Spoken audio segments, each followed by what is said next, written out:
It is. And David, we're back. And you are up with the Yankees, David. So Well, go for it. I got to stop here Oh, real quick. yes. Bring it back.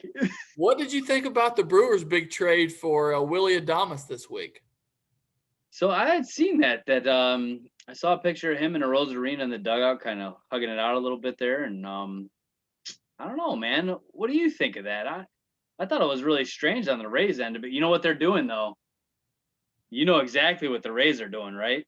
Well, the thing is the guy that they brought up, he's a stud prospect himself. I'm thinking he's like their third best prospect. I mean, he's no joke. Everybody keeps talking about Franco, but I don't even know the guy's name because nobody ever says it. But I don't think he's a joke either. So listen, the Rays got some voodoo over there. I don't even really understand it. The guys they traded for don't appeal to me at all. They're kind of journeyman guys. They didn't get any top prospects out of them or anything. So, but hey, I'm not betting against the Rays. I'll tell you that right now. Oh, Whatever. I mean, Adames wasn't having a big year to begin with. So I think the guy that they brought up is a lot better defensively, and they figure he couldn't be any worse offensively. And if that fails, they got Wander Franco waiting in the wings. So, wow, I was right. Well, I it's was right. crazy. Franco had 3 hits the other day in AAA, I believe, and he's moving up the train really quick here, man. And he's looking really good all the way up it. So Yeah. it's going to be very soon. It really is, and I think that's exactly what that move was. And the Brewers need a little more depth, and they like those kind of players, so it made total sense. Hey, I like the Brewers. I know I'm not allowed to say that right now, but the Brewers just keep getting better. Their first base situation is kind of a mess with Vogelbach and Keston Hira, but I like Wong at second. Now they got Adames at short. If they could get Yelich cranking again, I'm telling you, man, I like the Brewers. And of course, their pitching's unreal. At least the top half of that rotation is. So anyway, we'll get into more of that when we talk about the standings. But the Yankees this week, DJ, awesome week. I'm not going to go into a whole lot of detail, but 6-1 for the week. They started out playing the Rangers. They lost the first game of that series. Garrett Cole is actually human, apparently. He gave up 5 runs in 5 innings. They lost that game 5-2. Luke Voigt returned that game. Nice. Went 2-4 with an RBI. And Gio Urshela continues to be the man. I love Gio Urshela. If you're not paying attention to him, you need to. He's one of the most fun defensive players to watch. And I actually didn't even write this down, but the Yankees had a triple play this week that was started by Urshela. It was an amazing play. And another guy that's kind of like growing on me a little bit, because I normally hate this type of player, DJ, but old Rugi Odor. Not only is he a good boxer, good if you need a fight, but he's doing a pretty sweet double play. So he was involved in that triple play. If you haven't seen that, Google it. It's pretty awesome. He actually came back this week as well. The next game, the Yankees won 7-4. Jamison Taillon still struggling. 4 1/3 innings, 6 hits, 4 runs. ZRA is up to 5.73. But the Yankees pulled it out. Had some clutch hitting from LeMahieu. Urshela, once again, 2 RBIs. Miguel Andujar. So with all the outfield struggles, everybody going down, Andujar now is the Yankees starting left fielder. He's kind of actually passed Frazier a little bit, who's also been banged up, but he was 2 for 4 with an RBI. And then the next game, Corey Kluber, DJ. We got a lot to talk about with Corey Kluber, but no hitter, only threw 101 pitches, had 9 Ks. RBIs provided by LeMahieu and Tyler Wade, who's having a good season as well. Gleyber Torres 2 for 2 with a stolen base in there. But I love me some Corey Kluber, but it came out today, probably done till August, DJ. So we knew that was a possibility. I think the Yankees are going to call up Davy Garcia to take his spot, who's been kind of spotty in AAA. So that's going to be interesting. But this was the beginning of a 35-inning scoreless streak for the Yankees starters. The next game, Domingo Germán, who's been awesome this year. He's now up to 4-2 with a 3.05 ERA, 7 innings, 6 hits, no runs. Judge, and again, Urshela. That's 3 straight games with RBIs. Yankees win 2-0. They're not winning the traditional way. They're winning the way they used to win in 1999 and 2000, DJ, back when I loved me some Yankees. Clutch hitting and pitching. Their bullpen's amazing. Starting rotation's been good. The next game, Jordan Montgomery can continue the streak, another 2-1 win. This started the sweep of my boys, the White Sox. Now, DJ, I was good either way. Yes. I was a little bit better with the Yankees beating the White Sox. Montgomery was awesome. 7 innings, 4 hits, 11 Ks. He got his ERA down to 4.07. And Gleyber Torres supplied the offense, 2 for 4, home run, 2 RBIs. The next game, Cole continued the streak. 7 innings, 4 hits, no runs, 7K, ERA down to 1.81. See, he's now 6-2. Oh yeah, Garrett Cole's earning that money right now. I know at some point he's not going to be earning the money, but he's earning it right now. Gleyber Torres again, 3 for 4, 4 RBIs. He was on a tear, and guess who didn't have him in his fantasy lineup, DJ? That would be this guy. Really stupid, but anyway. Mike Ford hit a home run, probably only the 3rd ball he's hit this entire year, but it was a complete bomb, like 470 feet. So that was pretty cool.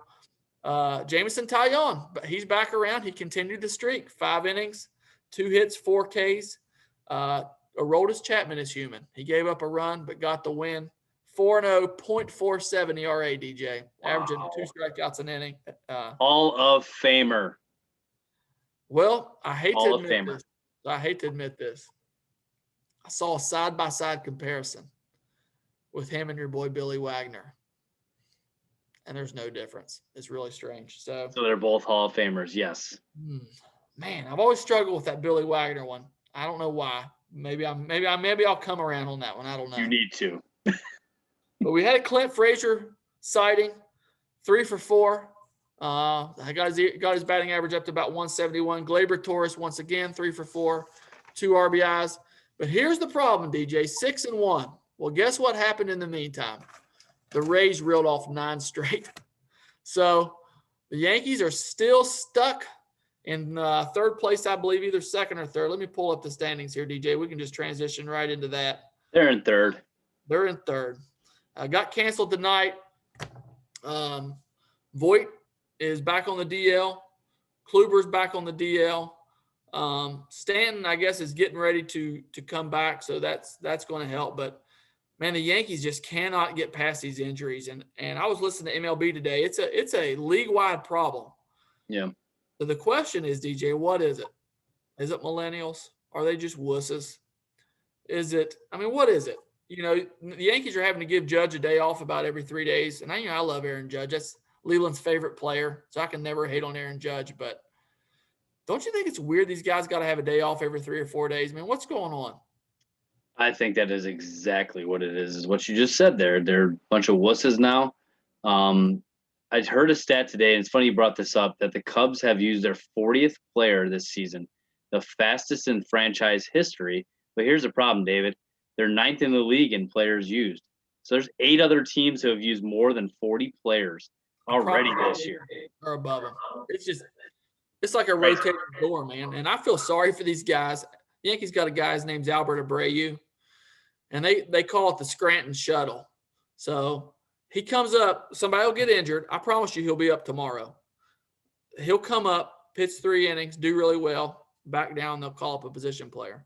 But the Yankees are on like their 4th center fielder now. Right now, Brett Gardner's playing center field most of the time. They don't really have a backup, man. They've been trying to trade for Delano DeShields, supposedly. They don't have anybody. They're one of their top prospects is in AAA, struggling. Everybody thought that he might be the answer, but they can't keep anybody healthy, man. I know a lot of that is, the style players they have. They, tend to get these big, bulky guys, and it's obvious that's not working. But Stanton can't stay on the field. He can't stay on the field. Judge can't stay on the field. It's amazing, man. I don't even know what to say about it. I guess I thought the Yankees were the only team dealing with this, but apparently it's a huge problem. Yep. So anyway, it's a head scratcher to me. I think players today have it better than ever before. I mean, they basically have 24/7 medical care. Most of these players, are on strict diets. Back in the day, man, that's what they were saying on MLB today. Maybe all those guys going out and getting drunk at night, maybe they couldn't feel anything the next day or something. I don't know, but yeah, strange. Yeah. It's super strange. So that you would think athletes are better now than they've ever been, as far as nutrition and all that. So Anyway, So you're so right, man. And this kind of transition to something I wanted to talk about a little bit here. So Giovanni Gallegos of the Cardinals today was pitching against the White Sox, and so he comes out there, and Joe West comes up to him and says, "You got to get rid of your hat." He had a little spot right here on his hat, and who knows what it was, whether it's rosin. He touches it. Supposedly they only get one hat every year, which I don't know if I believe that or not. But um, Joe West says he's got to switch hats. And so here comes the manager, Mike Shield, out, and he's just in Joe West and cussing him and just going nuts. And after the game, gives a 10-minute speech about how, well, if you're coming after my guy, go after the guys who are going into their gloves, going onto their forearms with the pine tar and just getting the grip and everything. So here's another thing that kind of leads to that, what you're talking about, David. So I'm not a fan of this, but here's what all the people that are arguing for this are saying is if these pitchers can't get this grip with this pine tar, then we're going to see the amount of hit by pitches that we've seen, which is ridiculous right now. Pass balls, wild pitches, and hit by pitches are off the charts high this year. So would you rather have a guy having the grip, or do you want all these guys getting hit and getting hurt and seeing what we're seeing now, where we're seeing everybody on the DL? A lot of those are hit by pitches that are forcing these guys to the DL. It's not the biggest problem, obviously. There's other things putting people on the DL, but are you a fan of these pitchers doing this kind of stuff? Do you think that since the batters get to use pine tar for a better grip, that the pitchers should use the pine tar for better grip? I don't know. What are your feelings on that whole situation? well, I actually the reason these players are all getting hit, a lot of it is a lot of these players shouldn't be up. They're not ready, man. Like I said, everybody thinks throwing hard is sexy and all that, and obviously the strikeout numbers kind of prove that out. But like I said, man, the Yankees have been throwing these guys up there. They're not ready. I mean, they're not anywhere close to ready. And whether that has to do with injuries or what, I don't really know. But, there was a guy that got beamed in the head the other day. I can't remember who it was. I think it was Pilar. And the guy Oh that yeah, yeah. was just up. And I heard them talking on MLB the next day about this is the problem. The Mets are dealing with a huge injury problem, massive injury problem. I don't even know how they're fielding a team. Yep. And you got this guy coming up making his debut. I mean, he didn't mean to hit him, but what's he do? He hits the guy in the face with a 100-mile-an-hour fastball or 95-mile-an-hour fastball. And so I don't think these guys are ready. As far as the pine tar goes, man, I wish I'd have known to use that, just to be honest with you. I've never experienced that. I didn't, my way of getting grip back in the day was reaching down and getting dirt and rubbing the ball up and putting it on your hand. So I really can't speak to how much that would help me one way or the other. I imagine it's got to be pretty hard on a batter, to have another disadvantage with the pine tar. So I would probably tend to go the other way. But as far as, I don't know, as far as the spot on the hat and all that, I don't know. I don't know if I can buy that. I mean, that could be anything. You know what I mean? So if he couldn't verify that was sticky, leave the guy alone. That's what I'll say about it. Not that big a deal. But what do you think? I thought it was very odd. I was sitting there watching it live, and they came back from the commercial, and all of a sudden Joe West is on the mound, and Shield just came out of that dugout about 100 miles an hour and just went absolutely nuts. And I saw the spot. You could see it very clearly, but man, I mean, I don't know. Like, there's so many spots on your baseball hats all the time from different things. Like, they use rosin bags. Yes, do they use pine tar? Absolutely. A lot of these guys use pine tar, and it's clearly visible on their forearms a lot of times, which Yeah. is the problem that I have is if you're going to go after a spot on the hat, and this is what Shield had a problem with too, is if you're going after this, then you're going after this like a lot more. Like, now you've opened a can of worms, so I better start seeing this happen more often to where you're going after these guys who got it in their gloves, who got it on their forearm at a higher rate because these guys are doing it. And there's no joke, this spin rate you're seeing on these pitches, it helps. You get a better grip. You no doubt get a better grip. Your curveball is way nastier. You're a pitcher. You know how you get sweaty, and that's part of the problem is you can't get your grip, so you throw bad, and you don't get as much cut on it as you want.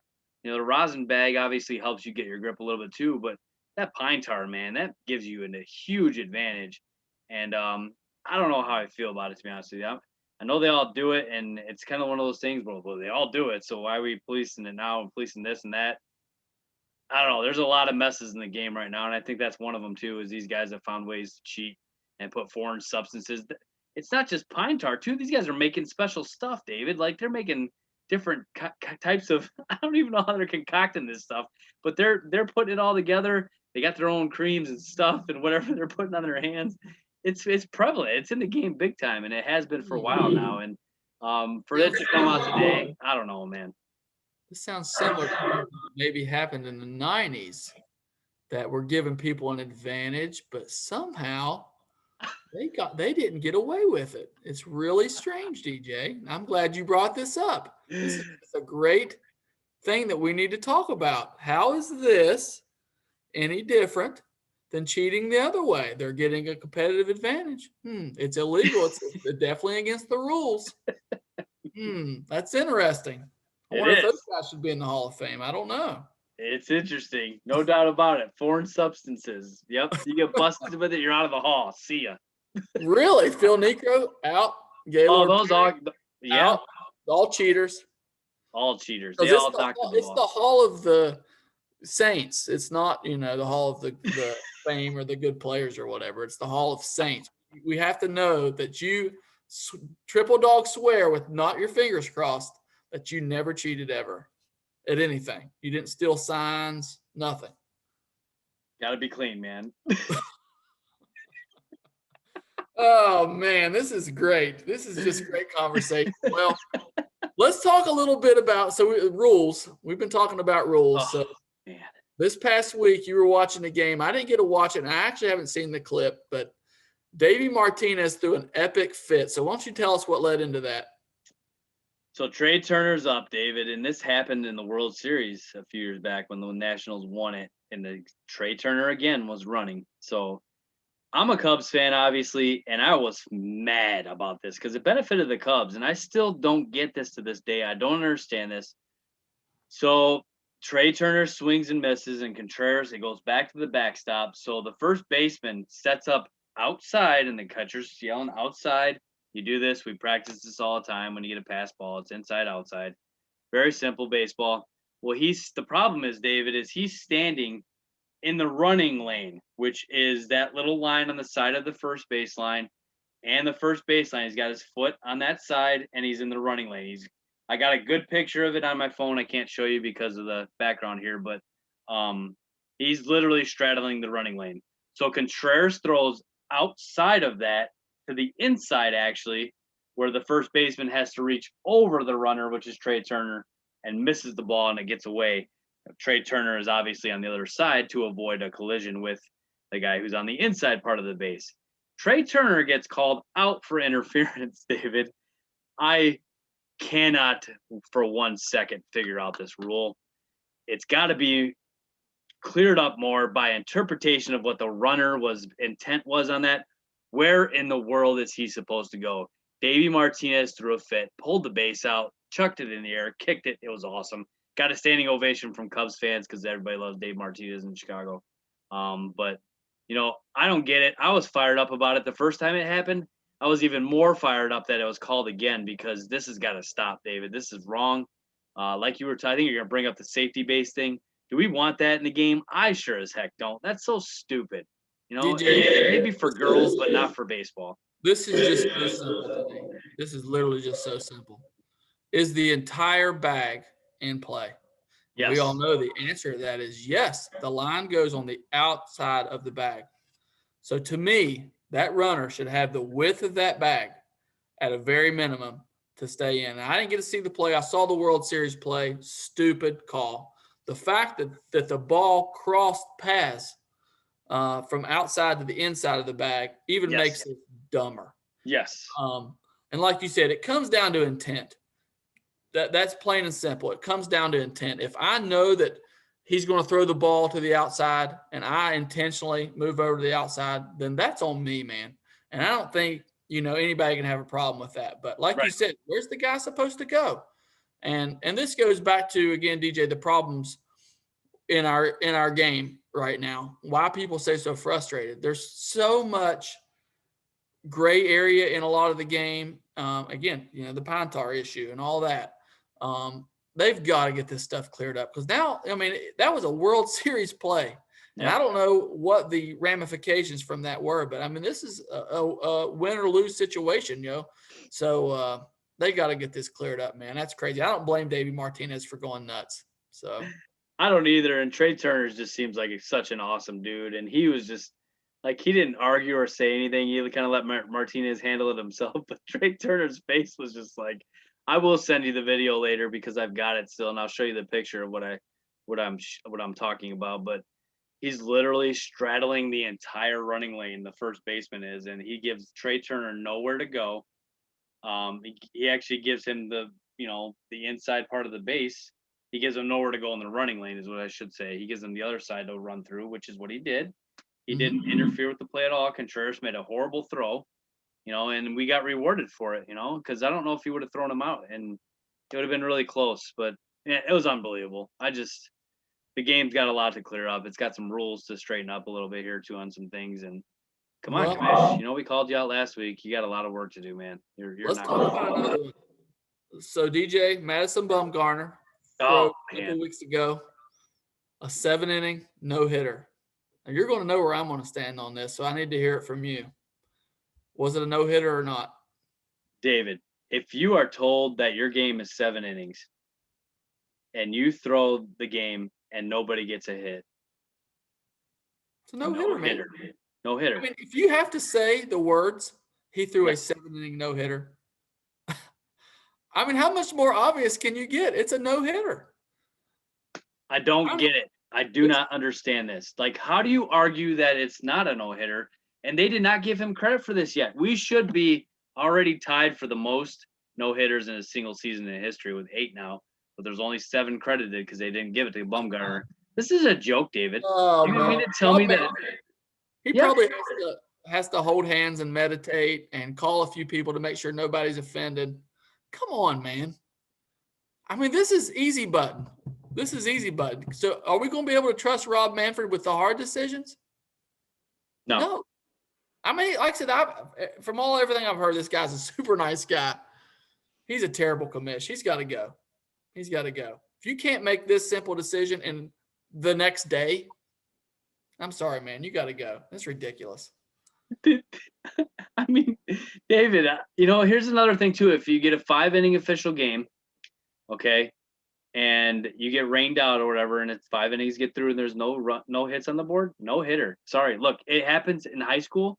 It's still a no hitter. It happens in college. It's still a no hitter. I don't know what the minor league rule is on that, but I know for sure it should be. They didn't get a hit off of you. That's a no hitter. Doesn't matter if it's an official game. You didn't give up any hits. Like, is that as great as a 9-inning no hitter? No, probably not. When you throw a 5-inning one, I get that. But it's still a no-hitter. They still got no hits off of you. Why would you want to take definition of it? I mean, what's the point in taking it away from him? I don't even get it. I mean, it's not denigrating anybody. It's not taking away from the game. No. Come on, man. Makes no sense. None whatsoever. All right, DJ. Next thing we got to be on the soapbox about Tony La Russa. So, me and you were both kind of like scratching our head a little bit on this. So, man, if you want to get me fired up, this whole situation gets me fired up just from all angles. So, your mean Mercedes, they're in a blowout game against Minnesota, I believe. And Minnesota throws a position player out there. And on a 3-0 pitch, he goes Yahtzee. Now, we've talked about this at length. Yep. If you're dumb enough to throw a position player out there, then I'm dumb enough to hit it out of the park because that's what people paid to see me. Yes. If you don't like it, then make up a 10-run rule or 8-run, whatever. Be able to forfeit the rest of the game. But listen, as a fan, if he doesn't do that, I'm ticked off. Yeah. I paid $60 or whatever, $80 to come to this game, and it's suddenly a blowout. I didn't come here to watch a position player strike out these guys. I want to see the stars play. So then Tony La Russa, the next day Mercedes gets thrown at, which, okay. I think that's stupid, but whatever. And La Russa kind of came out against Mercedes, causing a big rift on the team. So, DJ, what do you have to say about all that? What a loaded question, but man, I'm with you on this. It's happened to Tatis Jr. last year and with the Rangers and Woodward and hitting a I don't grand care if it's slam. 20-0. I I'm don't either. serious. I really don't. If you're a major league team giving up that many runs, it's shame on you. Sorry. I mean, it's on you. You had a bad day. Suck it up. Who's disrespecting the game? Am No, I disrespecting the game by hitting the home run, or are you disrespecting the game by throwing an outfielder throwing eephus pitches at me? I'm sorry, you're true. disrespecting the game, in my True. opinion. Put Yeah. a pitcher out there, and we don't have to worry about it. Yep, that's true. You're saving your bullpen to benefit your team when your team's terrible. That's on you. Like you're gonna take the whooping after that if you're putting position players in. That's on you. Like you Yeah. understand, hey, I've been there this year coaching, man. I really have, and we've gotten beat up a lot this year. And at some point you're just kind of like you feel like, man, enough is enough. But you understand that at the same time that hey, if I'm throwing this guy at them, what else are they gonna do? Like it just is what it is. And um, it just sometimes gets out of hand and there's nothing you can do to stop it. And guys in their egos get all, antsy and crazy and want to fight, but he did nothing wrong. I will stand by him for that. I don't think LaRussa should have, you know, stepped away from his players on this.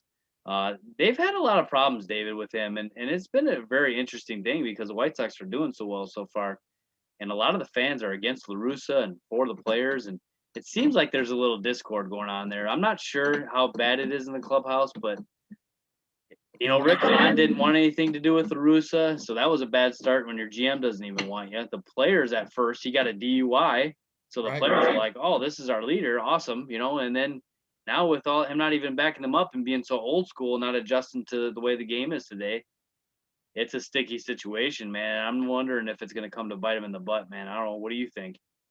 Yeah, I definitely think it's bite him in the butt. Lance Lynn came out guns blazing the next day, and man, I don't blame him. It's got to make that whole situation just awkward.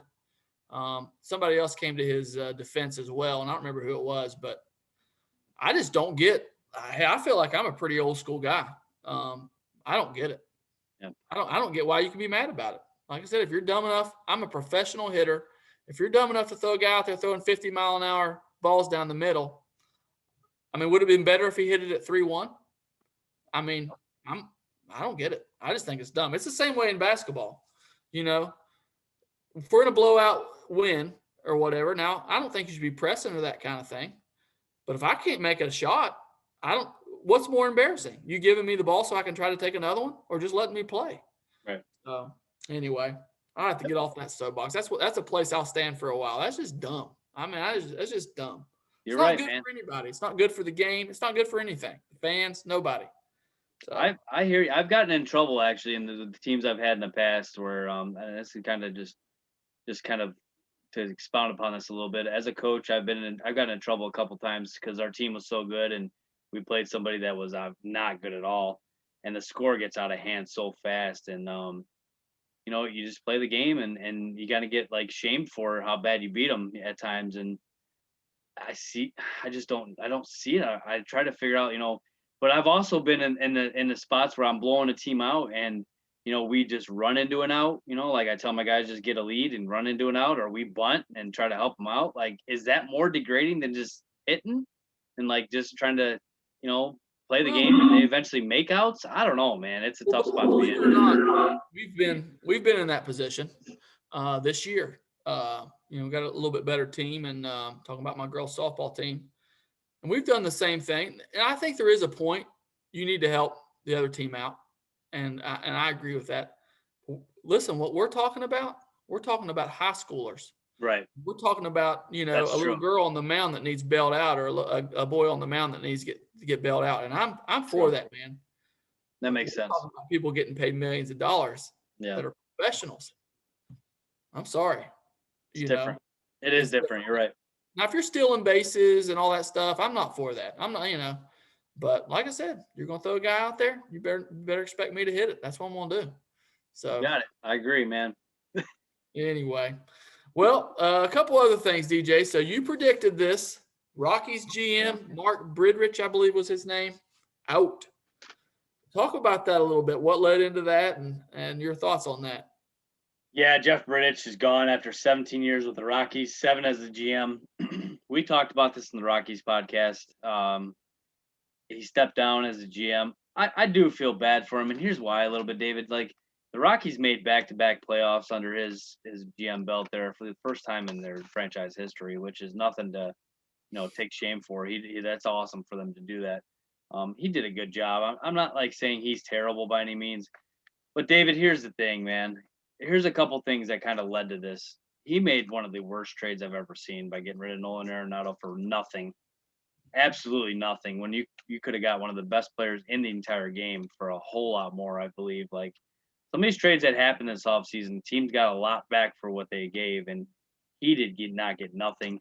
He took a lot of fire for it in Colorado. He deserved it. He admitted he deserved it. He said he would fire himself right then. And he actually ended up kind of firing himself, which is crazy because back then he said he was, I would fire me too. And, a few weeks later he's out. And here's another bad one too, David, is he once signed 3 relievers for this team at $100 million, who all ended up with negative WAR combined. That is a killer right there for a GM. 3 relievers at $100 million negative WAR. Ouch. Yep. Like, what are you doing?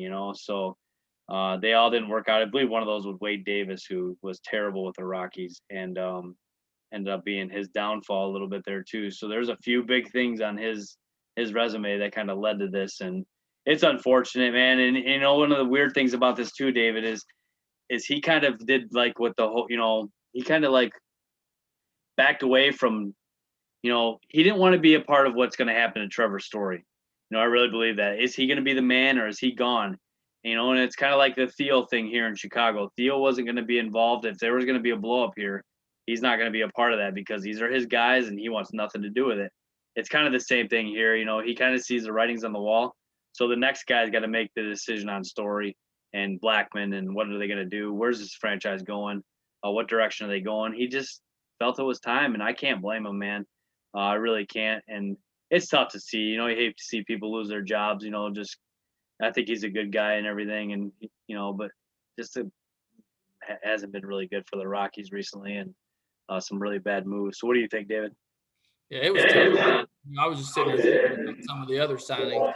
I'd forgotten about the trio relievers. I think Jake McGee was one of them. Yes, McGee and Davis. Can't remember who the third one was, but they all bombed. Yep.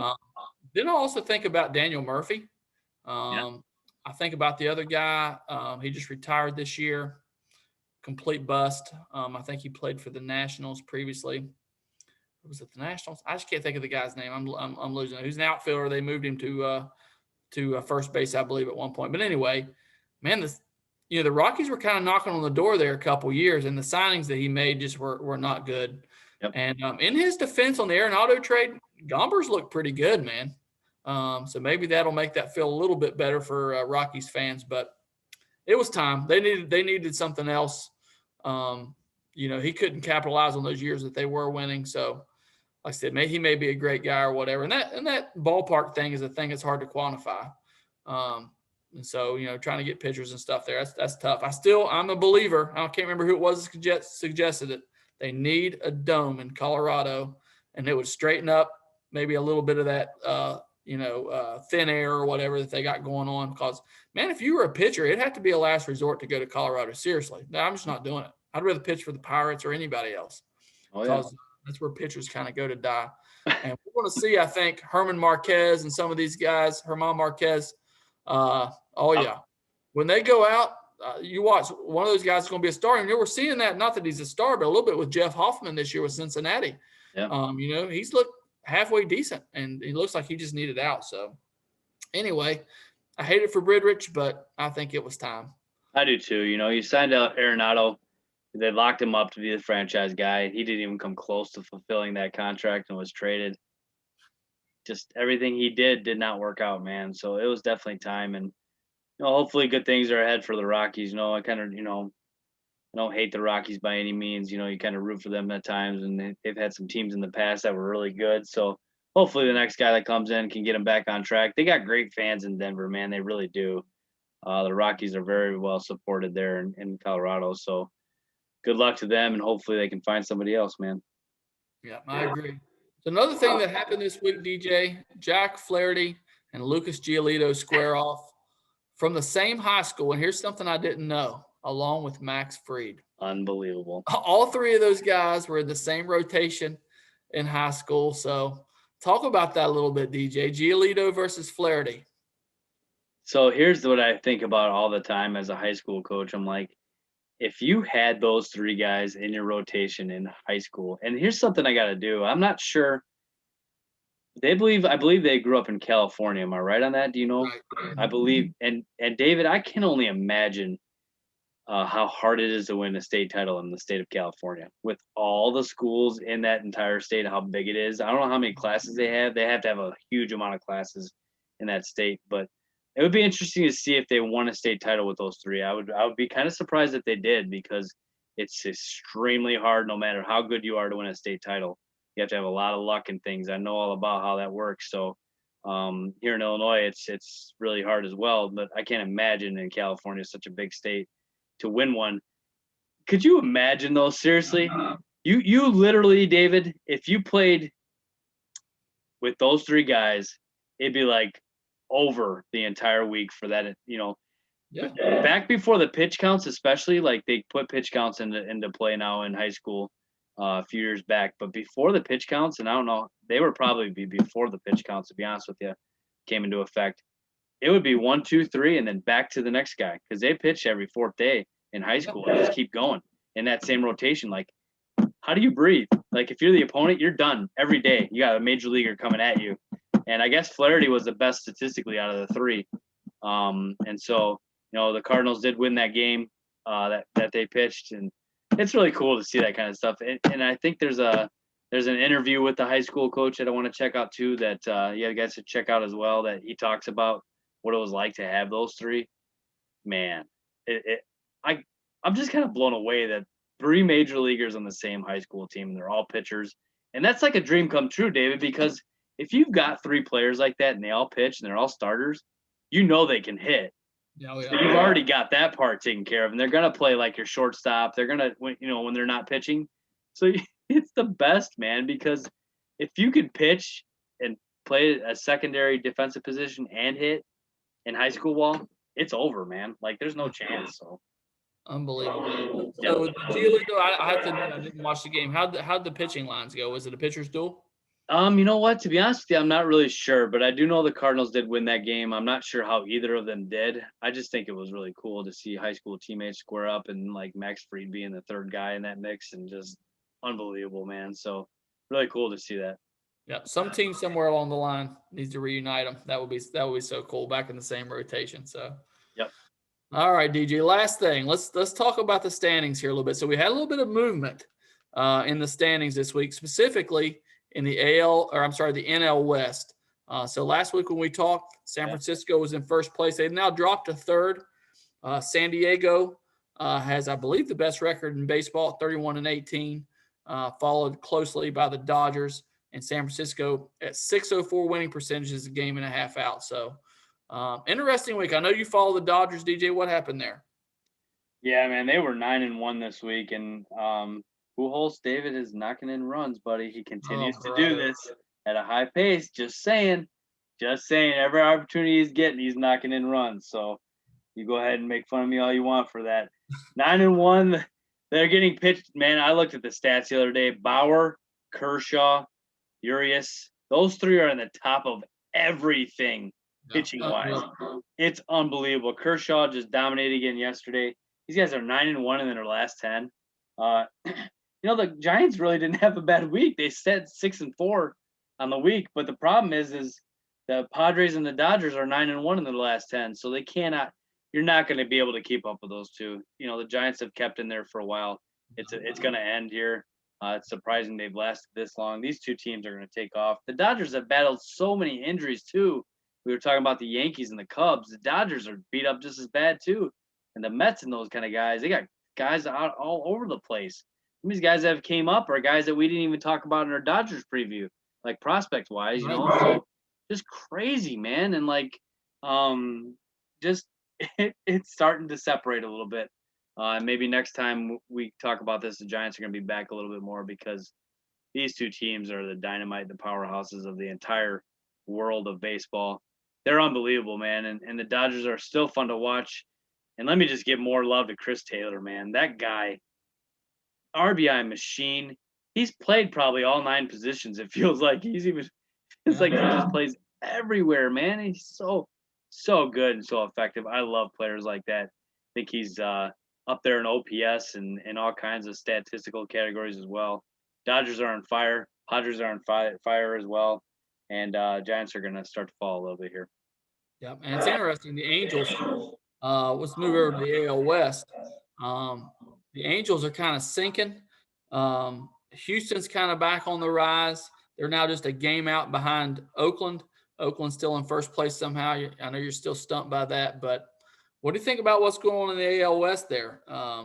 Seattle kind of hanging back a little bit. I think the Astros are going to make a big run here. I do too. I think the Astros are going to make a push. The A's and the Astros are 5-5 in their last 10. So nobody's really running away with that, so to speak. The Astros are only a game and a half back of the A's now, and Seattle's kind of lingering there too. And the Angels are 6 back, and it doesn't look good for the Angels anymore. But Texas is out of it pretty much. I think they're not gonna hang around too much longer. But yeah, man. I mean, Houston's a team. They're our pick to win the American League this year, and they're no joke, man. And I really believe, and I think we talked about this in our Astros podcast, that they will go get players at the deadline and make that team even more strong. And they're going to be a juggernaut, man, to mess with in the American League. So good division going on right there. That's a nice race as well. Yep. Over the AL Central, future World Series champions, the White Sox.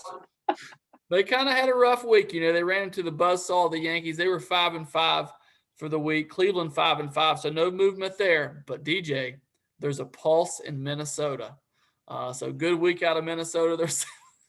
They went 7-3 for the week. Got out of the cellar. Finally got past Detroit, but you think there's any chance, DJ? Are they going to make a run back? So last week, I'm like giving them CPR. Like, yeah, it worked. I thought they were done, man. I think it did work. I think they're coming back a little bit. I guess I could say they're only 8.5 back now. They were like, it seems like they were like 13-26 or something last time we did this, and the record doesn't look as bad anymore. So no, they come back a little bit, man. They were 13-26, and now they're 20-29. So they're coming back to life a little bit. They're just too good of a team to be behind the Tigers of all things, and Kansas City, I still feel, is not going to hang around too much longer either. But yeah, man, I don't know. I'm still not sold on them coming back from as bad as they were, but what a great week they had, no doubt. Yeah. Let's jump over to the NL Central. Blah, blah, blah. Cubs had a good week. Cardinals didn't. But Cubs are in second place. And listen, it's appearing like it's division or bust for this division. They're already 3 games out in the wild card because you're chasing neither the Dodgers or the Padres. So whoever gets in from here's got to pretty much win the division. Am I right? Yeah, I mean you're all right about that. There's gonna be 2 wild card teams, but I still feel like that the NL East is too deep to not have 2 teams going into the playoffs there. So yeah, that very well could be the thing where only one team. And that's what I picked too in our previews, that the Cubs would be the only team from the Central with all that depth in the West and the East. It's very unlikely that it comes from the Central. So good point. Yeah, Cubs were 8-2 this week. Cardinals were 4-6, so were the Brewers and the Reds. So that helped the Cubs a ton. Had a great week, got right back in it, and are a half game out of first. And so great week for the Cubs. Yep. So let's jump over to the NL East. Somehow the Mets are still hanging on for dear life. I mean, they're pretty much running a replacement team out there. They were 4-6 this past week. If I'm not mistaken, I read today where Thor had a setback in his rehab, so not looking good for Thor. So that kind of stinks. And there's the Fighting Jeters, 7-3 this week, DJ. And I heard something really interesting. They were talking to Mattingly today on MLB, and he was talking about how Jeter was pretty sick of the home run or nothing approach, and that he wanted his guys to be able to hit with 2 outs and have a 2-strike swing and all that kind of stuff. It was actually really refreshing to hear. Still kind of pulling for the Marlins, but Atlanta still kind of hanging around there. They haven't been as good as advertised, but had a decent week this week. What do you think about the East? It's tight, man. The Nationals are at the bottom, only 3 games out, and we talked about this. This is gonna be a tight race the whole year. These teams are all really good. They really are. And so, what a tight, fun race it is. Nobody really taking off. They're all like around the 500 mark. And Kevin Pillar, by the way, I got to mention this.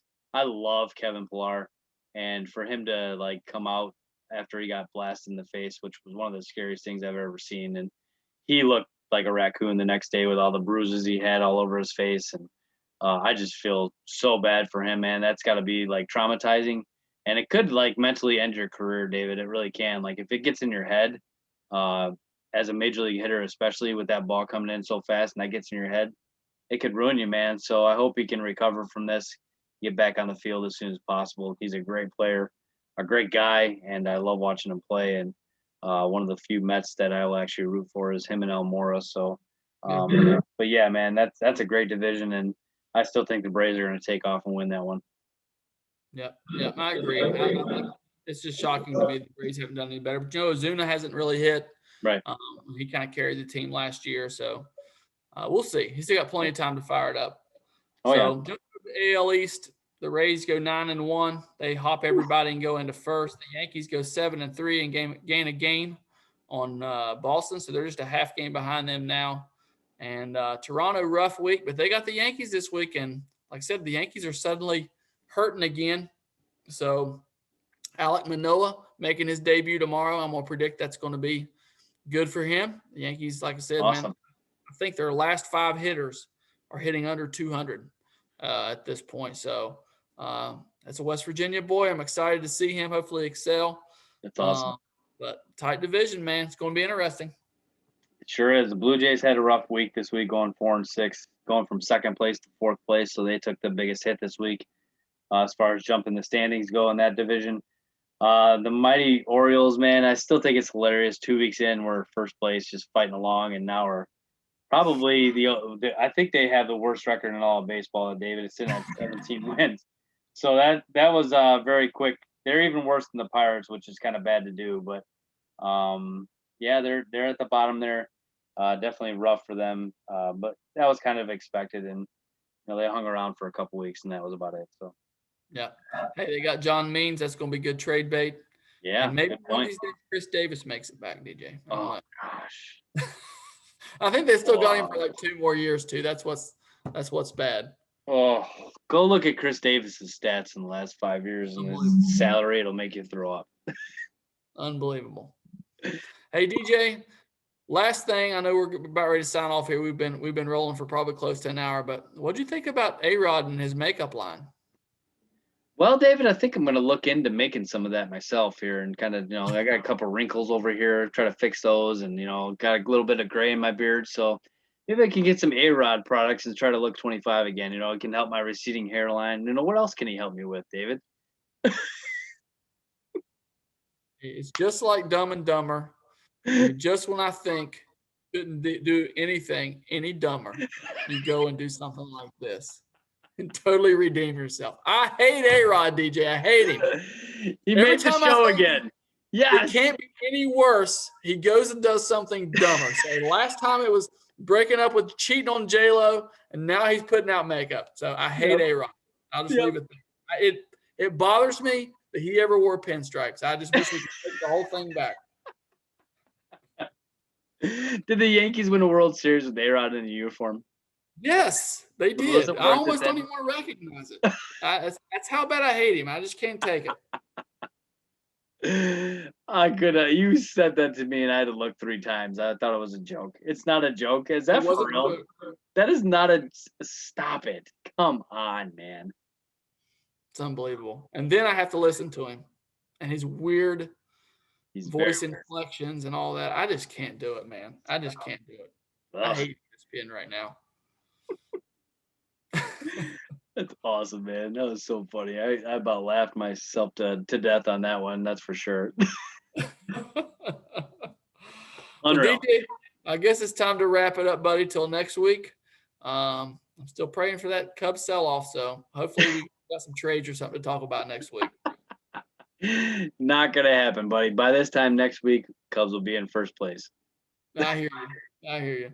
Well, please go like and share our podcast. Get us some new viewers. We'd appreciate it. We have a YouTube channel, so check that out. And you guys have a good night. Have a good night, everybody.